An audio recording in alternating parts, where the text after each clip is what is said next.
guys, and welcome back for another short strengthening flow. You don't need anything for today's practice, so whenever you're ready, grab some space on the floor or a mat if you have one, and join me at the front in Tadasana. Standing in Tadasana with your feet hip distance apart, you're going to inhale as you lift the hands up above the head, extending through the spine and finding length in the spine. Standing in Tadasana, feet hip distance apart. Inhale as you lift the hands up above the head, find length in the spine as you reach up. And as you exhale, hinge at the hips, keeping that length, folding all the way down into Uttanasana, forward fold. Think about bringing your chest towards your thighs, letting your head hang long towards the ground.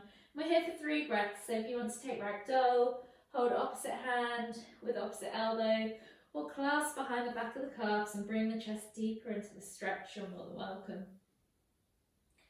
Take one last breath all the way in, find a little bit more length, and exhale, place the hands on the floor.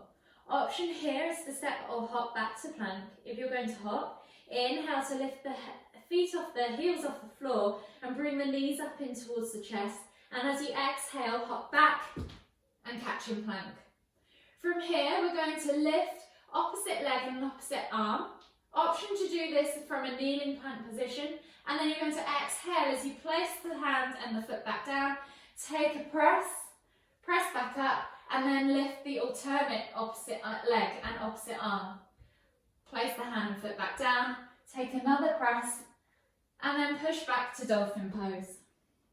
Dolphin pose is on the forearms, similar to down facing dog. You're pushing your sit bones high towards the sky, creating an upside down V, but with your forearms on the floor instead.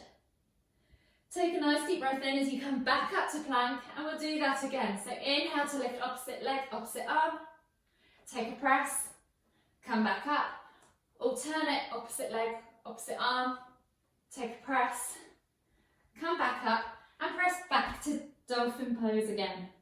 We're going to do one more time of that sequence through. So inhale as you come all the way back up to plank. Inhale, lift opposite leg, opposite arm. Exhale, plant it down, take a press. Oh, sorry. Going too far ahead of myself here. Take a press. And then come back, opposite, alternate, opposite leg, opposite arm. Plant them back down. Take another press. Press all the way up, come back to that dolphin press. Push those sit bones high to the sky. And then just come down onto your knees. And take a moment in child's pose to relax off the arms and the shoulders. Take 2 to 3 breaths here. Let the body just sink into the ground. Catch your breath back. And then slowly we're going to push back up to down facing dog. So spread the fingers, press through the hands, tuck the toes, push the sit bones high to the sky and press back to down facing dog. Try and get your head towards the ground, press your head through the arms, open up the shoulders and just pedal out the feet. Open up those hamstrings, those calves. Take a few breaths here. And then on your next inhale, we're going to lift the right leg up high towards the sky. And as we swing it through, we're going to look forward, swing the leg through, plant it at the front of the mat and find your lunge pose. Think about having 2 train tracks on your mat. The wider the train tracks are, the steadier your stance is going to be. So find your steady stance because we're going to lift our hands off the floor and we're going to windmill back with our right arm leading and lifting our left arm off the floor, finding a twisted lunge. So your chest is going to twist in towards your thigh and take your eye gaze back if you can, all the way to the back fingertips. Really press through the legs and push back with the heels so that you're lifting and activating the legs. This is a nice strong pose. Inhale as you lift, exhale, plant the hands back down, find lunge, and we're going to step back to down facing dog. Pedal out the feet once more, and then we're going to do some down facing dog crunches with our right leg. So you're going to inhale to lift the right leg up high to the sky, and then we're going to bring the right knee through and crunch it towards the left elbow as we exhale. See if you can touch the elbow with your knee. Inhale to kick back. Exhale to crunch. Inhale to kick back. We're going to do one more. Exhale to crunch. Inhale, kick back, plant the foot down, pedal it out, and then just come down to your knees and take 2 breaths in child's pose.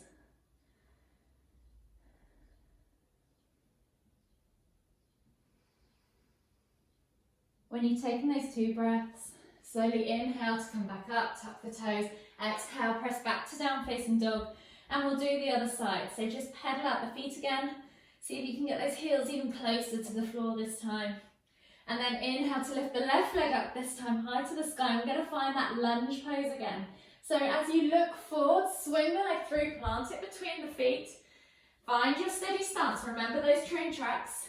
And then when you're ready, we're going to lead with the left arm this time. So windmilling up and over and finding that lunge pose. Shoot back with the heel, press through the front leg and take the eye gaze over as far as you can behind you, maybe even over your back fingertips.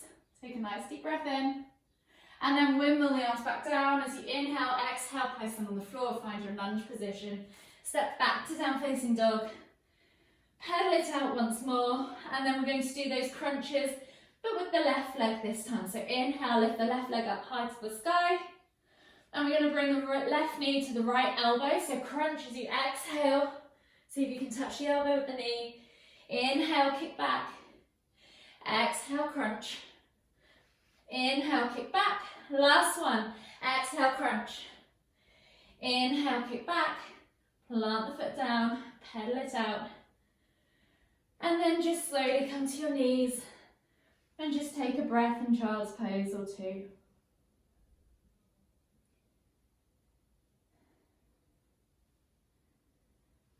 So if you want to slowly come up onto your hands and knees and just watch me for a moment. The final posture that we're going to do before we stretch off in this sequence is side crow. So for some of you, you might have already tried crow pose recently, where you have your knees stacked on the back of your arms. This time we're going to shoot the legs out to the side. It's slightly easier, I think, than crow pose because you're using your arms more as a shelf to balance rather than trying to use that compression to lift. But see how you go. You might find one side's different to the other. So I'll just demonstrate it quickly and then you can stop and pause the video and have a go, have a play, and then finish it whenever you want with the last 2 stretches to cool down afterwards. So if you come onto the center of your mats, you're going to place your hands shoulder distance apart and you're going to lift yourself up. So you're going to try and twist yourself completely 90 degrees. So the key with this is to try and get your hip onto, or your bum onto the back of one arm and your knees resting on the back of the other. So once you've got yourself lined up, you've got a better chance of getting this right. So hands are shoulder distance apart, lift and twist, so your elbows in your glute and your other elbows in your knee. And then you're going to shoot the body weight forwards to lift the feet. So your first foot that's going to lift is actually going to be the underneath foot first. It's contradictory to what people kind of naturally think to do. So try and find that shelf to balance your hip and your knee on. Lift that underneath foot and then keep tipping as far forwards as you can to find both feet off the floor. Once you've found both feet off the floor, see if you can extend the legs and find that side crow balance, and then tuck the legs back in and land. Then once you've done that, make sure you try the other side. So find that elbow to the hip and elbow to the knee. Load the body back up onto that shelf that you've created with the back of your arms. Reach forward, so lifting that lower foot first, the one underneath, and then the top foot or top leg. Reach as far forwards as you can, and then see if you can extend the legs, tuck back and land. So give that a go, press pause, play around for as long as you want, and then join me back on the mat and we'll come back to our down facing dog position. So if you come back up into down facing dog, we're just going to pedal off the feet slightly, pedal off the legs, open up those shoulders, and then drop to the knees and slowly come down to your extended child's position. And just take a few breaths here. Breathing in through the nose and out through the nose. And when you've taken 2 to 3 breaths with your hands in front of you, slowly walk your hands over to the right side. Open up the left side of the body. Keep that head to the floor. Take another 3 breaths.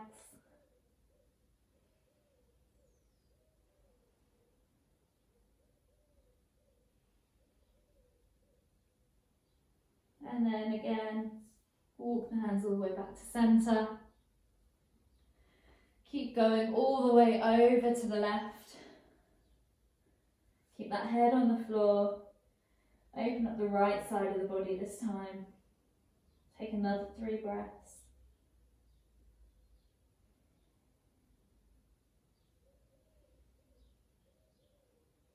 Then walk the hands all the way back to centre. Untuck the arms, you can bring them back beside you, let the palms face up, let the shoulders and the arms melt down to the floor, and just soak it all in.